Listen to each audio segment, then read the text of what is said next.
Medical authorities often describe wound healing in terms of overlapping phases that occur in the days, weeks, and months following an injury.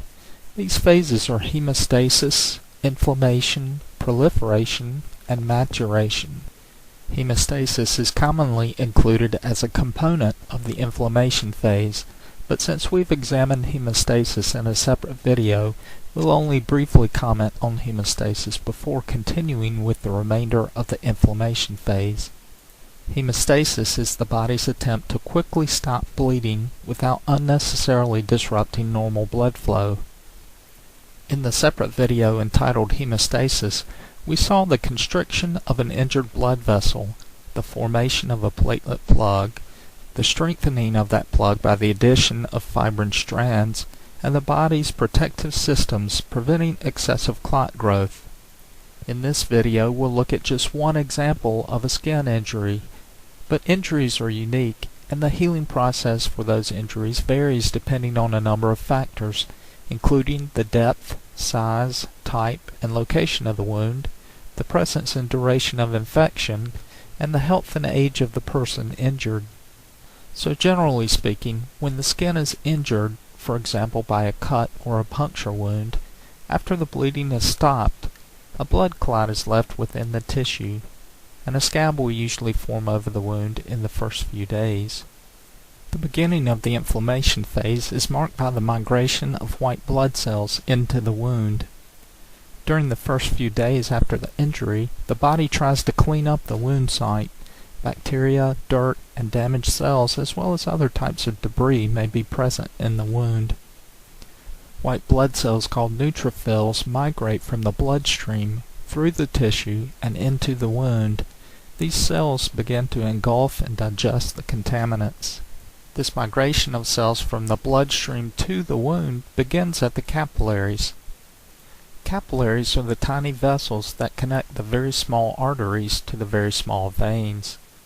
As the blood passes from the small artery through the capillaries and then into the small vein, oxygen and nutrients are delivered to the tissue, and carbon dioxide and other waste products are absorbed and carried away. The migration of the white blood cells is made possible by the dilation and increased permeability of these capillaries. After the capillaries dilate, circulating white blood cells are able to slip through the vessel wall and make their way to the wound.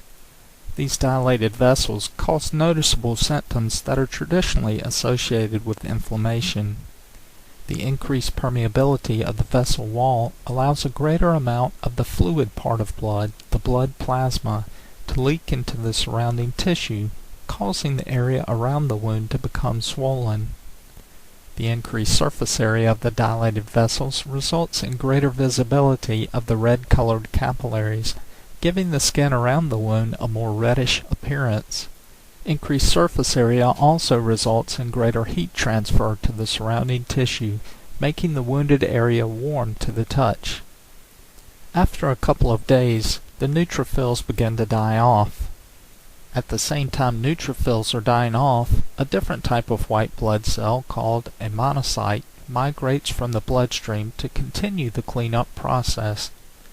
Monocytes mature into macrophages and not only continue to engulf and digest bacteria and debris, but they also engulf and digest the dead neutrophils. These cells remain in the wound, continuing to engulf and digest cellular debris as the healing process moves forward. The macrophage plays a key role in directing the next phase of wound healing.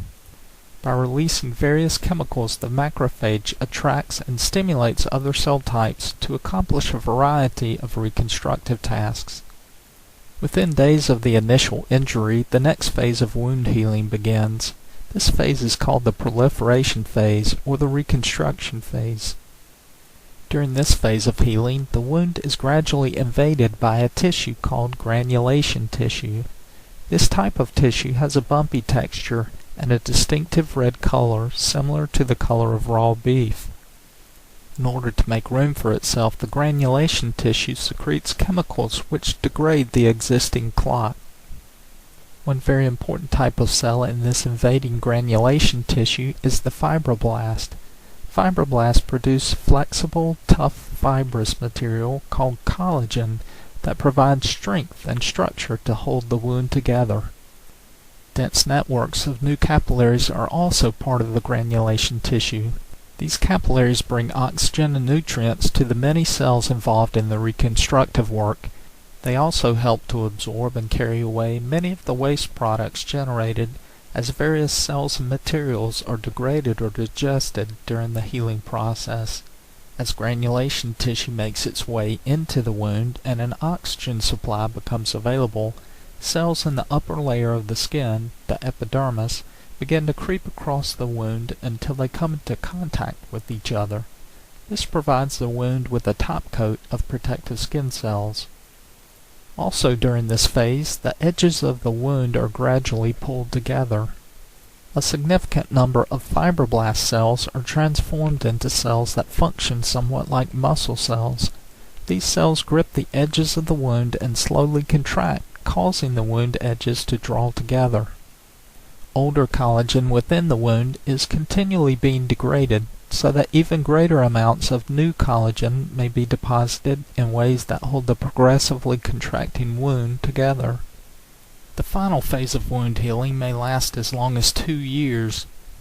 This phase is called the maturation phase, or sometimes the remodeling phase.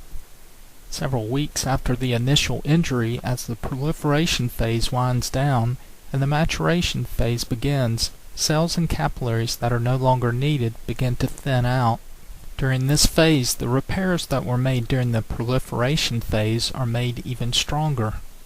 The original collagen material is replaced with a different, stronger type of collagen and is arranged in a more favorable pattern, and the wound continues to contract. So toward the end of the maturation phase, the wound is permanently sealed with a collagen-rich scar tissue that has little of the vibrant cell activity present during the proliferative phase.